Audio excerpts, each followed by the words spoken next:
हमें ज्वाइन किया है मारूफ तजिया नगार, एंकर पर्सन, सीनियर साफ़ी जनाब ज़मीर हैदर साहब ने। ज़मीर हैदर साहब, आपका बहुत शुक्रिया, आपने हमें वक्त दिया।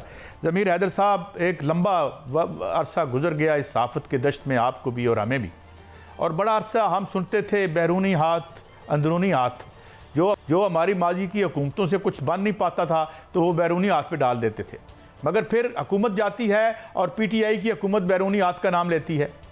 अभी उससे हमारी जान नहीं छूटी तो आज एक बहुत बड़े अखबार और एक चैनल ने एक बैरूनी हाथ की खबर छाप दी, किसी ट्रंप के कोई जो पहले कुछ उनके साथ काम करते रहे हैं जो पिछली जो टर्म थी। तो क्या हमें ये सिलसिला ख़त्म नहीं करना चाहिए कि भाई हमारी एक पार्टी या दूसरी पार्टी के ना हक में आप बयान दें ना मुखाल, ये why we always allow people to interfere into our internal affairs, या फिर हम इतने दस्ते नगर हैं कि इसके बगैर हमारा गुजारा भी नहीं और उनका भी नहीं। जनाब ज़मीर हैदर साहब। बिल्कुल सही काजी साहब, बहुत बहुत शुक्रिया। काजी साहब देखें, ये बड़ी एक अफसोसनाक, इसके पीछे आप हिस्ट्री देख लें। वो पहले एक दफा हमें याद आया था कि अंपायर की उंगली उठने वाली है, उस वक्त अंपायर कोई और था। तो एक फिंगर वेटिंग सोसाइटी बन चुके हैं हम कि कौन कोई उसके लिए उंगली उठा देगा तो फिर वो आउट हो जाएगा, और फिर कब वो उंगली बंद होगी और उसके बाद अब ये एक, और फिर वर्ल्ड अंपायर जिसकी तरफ आपने इशारा किया कि जी अब वो वर्ल्ड अंपायर वापस पावर में आ रहा है, तो अब फिर दोबारा उसकी तरफ, उसकी उंगली की तरफ देखने की तरफ लग गई है कौम। तो इट्स वेरी अनफॉर्चुनेट। हम बहैसियत, मतलब मुझे तो नहीं मालूम कि हम क्या अपने आप को जमहूरी मुल्क कह सकते हैं। I don't think so. अगर हम जमहूरी लोग हों तो हम जमहूरियत पे यकीन रखें। देखिए, मैं नहीं मानता कि वो साइफर था या क्या था, लेकिन एक जमहूरी अमल सामने नजर आया, और वो ये था कि जनाब वोट ऑफ नो कॉन्फिडेंस के जरिए एक चलती हुई हुकूमत को घर भेजा गया। और मैं समझता हूं कि एक, चाहे उसके पीछे जो भी रीजन थी, किसी किस्म की भी चीजें थी, लेकिन एक जमहूरी तरीका तो था ना। अब हम अगर इन तरीकों की तरफ चले जाएंगे कि हम किसी की तरफ नजर उठा के देखते रहेंगे और कोई वर्ल्ड एम्पायर होगा और वो फिर जो है हमारे मुल्क के मामला चलाएगा, तो मेरा ख्याल है कि हम अब तंग आ चुके हुए हैं। अवाम की तो किसी को परवाह नहीं है।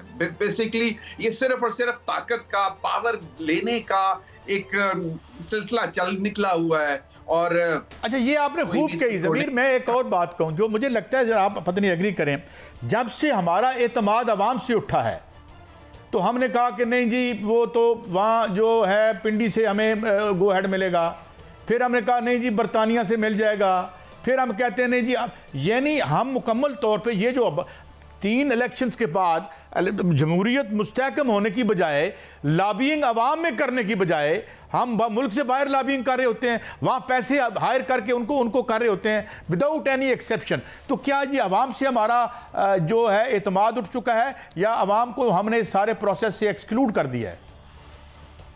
देखिए, जब अवाम से एतमाद उठ गया तो तभी तो काजी साहब अवाम की अहमियत रही नहीं ना। अब तो आप समझ लें कि बिल्कुल फारिग हैं हम। मतलब हमारी शायद इनको उस वक्त जरूरत पड़ेगी जब कहीं से और से इशारे आएंगे, फिर वो कहेंगे कि नहीं अवाम के पास जाओ, जरा जाओ वहां से वोट लेके आओ, फिर वो आ जाएंगे और फिर हम वही शॉर्ट मेमोरी हमारी, हम भूल जाते हैं कि हमारे साथ किसने क्या किया। या तो फिर हम बदल लें, पूरा रवैया बदल लें, खत्म करें इस जमहूरियत के सिलसिले को कि भाई नहीं, हमें ये रास ही नहीं है, ये ना इसमें अवाम की कोई अहमियत है और ना ही कोई अवाम की तरफ देखना चाहता है। और अच्छा, मैं एक और तरफ आता हूँ यार ज़मीर, मुझे ये बताइए, ये कल जो हुआ बड़ा अनफॉर्चुनेट था। जो लोग इधर से भी जिनके लाशें गिरे, उनसे भी लाशें गिरे, ये सारे हमारे अपने ही तो थे और अपने ही हैं। सही। ये अब दोबारा से PTI कह रही है जी हमारी स्ट्रगल ऑन गोइंग है, कुछ वर्कर उनके नाराज़ हैं, कुछ डेसरे में भी लगते हैं, लीडरशिप जो है वो गवर्नमेंट और दूसरे कह रहे हैं जी वो तो फरार हो गए, वर्कर वहाँ बैठे रह गए। क्या टर्न्स होंगे? और फिर एक और रेड लाइन क्रॉस होगी कि गोलियां भी चली, इधर से चली उधर से चली, ये फैसला बाद में कर लेंगे। ये खुद फैक्ट क्या वेरी अनफॉर्चुनेट है कि ये चली। देखिए काजी साहब, ये मतलब एक another sad story of our country. मारेंगे एक दूसरे को भी मारेंगे, क्योंकि जब गोली चल पड़ी है ना, अब चल पड़ी है गोली, अब इसको कौन रोकेगा काजी साहब? मैं और आप रोक सकेंगे? अब अगली दफा जो भी आएगा वो अपने आप को तैयार करके लोडेड होके आएगा, चाहे किसी की भी तरफ से चली हो गोली, इधर से चली उधर से चली। लेकिन ये एक रविश बन गई है कि आइंदा खुदा ना खास्ता कभी भी कोई भी अगर कोई प्रोटेस्ट कॉल देगा तो वो अगले तैयार होके आएंगे, समझेंगे कि नहीं भाई कुछ भी हो सकता है, तो अभी तो लोडेड जाना है। तो फिर अगर गोलियों और तलवारों ने और डंडों ने अगर फैसला करना है तो फिर ये बैलेट बॉक्सेस की जरूरत क्यों पड़ेगी? यानी कहा जा रहा है कि $2 बिलियन का नुकसान हुआ। वो बेलारूस के जो प्रेसिडेंट आए थे, इवन उन्होंने कहा, और वो लाइव बाद में शायद इधर उधर किया गया, कि उन्होंने कहा कि यूनिटी करें, आप जो है वो आपस में मिल बैठ के ये काम करें। तो यार ये हम अपने घर को खुद ही फिक्स कर लें। Why to look out to these people?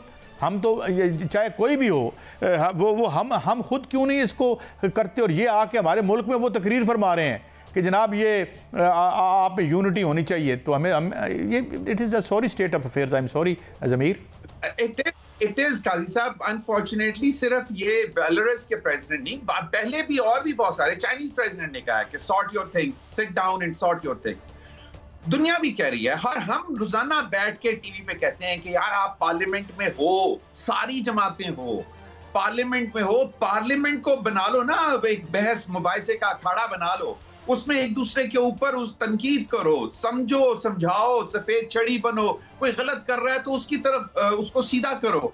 बात यह है कि वहां पे आप अपने आप को एस्टैब्लिश करो, दुनिया आपको देखे कि यार देखो वो लीडर्स हैं, उन्होंने क्या खूबसूरत बात की है पार्लियामेंट में खड़े होकर।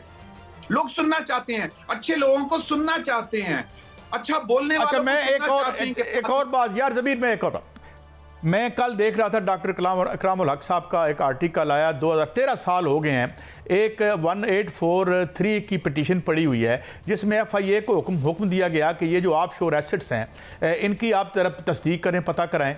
और वो आईनी पिटीशन मेरे ख्याल में अब जो आईनी बेंच बना हुआ उस पर लग गई है। 13 साल से किसी को ख्याल नहीं आया 11 बिलियन डॉलर की जो है वो दुबई में प्रॉपर्टी खरीदी जाती है। मैं 2018 में गालिबन मैंने रिपोर्ट किया था, गलत हुआ तो माफ़ी मांग लूंगा, मगर इसके करीब 18 बिलियन डॉलर की हमने वहाँ खरीदी, माल बाहर चला गया। स्टेट बैंक का एक गवर्नर कहते हैं पीपल्स पार्टी के दौर में कि 25 बिलियन डॉलर डेली हमारी एयरपोर्टों से बाहर निकल जाते हैं। ये स्टेट बैंक का गवर्नर कह रहा है। इस पे कोई कॉन्स्टिट्यूशनल पिटीशन नहीं, इस पे कोई नहीं, खान साहब रिहा हो गए हैं, नहीं रिहा हो गए, डील हो गई है। इस सारे साए के तले असल वारदात जारी है। Is it my false impression या is this the real case? नहीं, this is the real case. आज हम जहां तक पहुंचे हैं इसी वजह से तो पहुंचे हैं काजी साहब। बात यह है कि आप बाहर चले जाए ना, बाहर किसी भी मुल्क में जाए, मतलब मेरा कोई ज्यादा तो नहीं, मतलब कहीं एक दो जगह पे गया हूं, वहां पे लोग यही बात करते हैं कि यार वो आपके पाकिस्तान का ये बंदा देखें जनाब, इतनी जायदाद तो हमारे लोकल्स की नहीं है, इतना प्रॉपर्टी हमारे पास नहीं है, हम और ये तो ये अभी कल आया है और लेके आया पैसा। अब बात यह है कि जहां हम आज पहुंचे हैं हमारे हालात क्यों खराब हैं? मैं मतलब हमारे पास गैस नहीं है, बिजली नहीं है, हमारे पास एनवायरनमेंट अच्छा नहीं है, लाहौर कितने दिन स्मॉग में डूबा रहा, उसकी जो इकोनॉमिक कॉस्ट है। ज़मीर, मैं एक बात पे आपके बड़ा इंटरेस्टिंग तज़िये को, यहाँ पे एक डॉक्टर इमरान है, मैं उनकी स्टडी लाने की कोशिश कर रहा हूँ। $51 ट्रिलियन की मादनियात के ऊपर दिस कंट्री इज सिटिंग, बैठा हुआ है, और 2-3 अरब के लिए हमें आके जाड़ें डालते हैं ये IMF और वर्ल्ड बैंक वाले, और हम बच्चे जमूरे बन के ये सुन रहे होते हैं। हल हो सकते हैं मसले। बहुत शुक्रिया ज़मीर हैदर साहब, आपने हमें दिया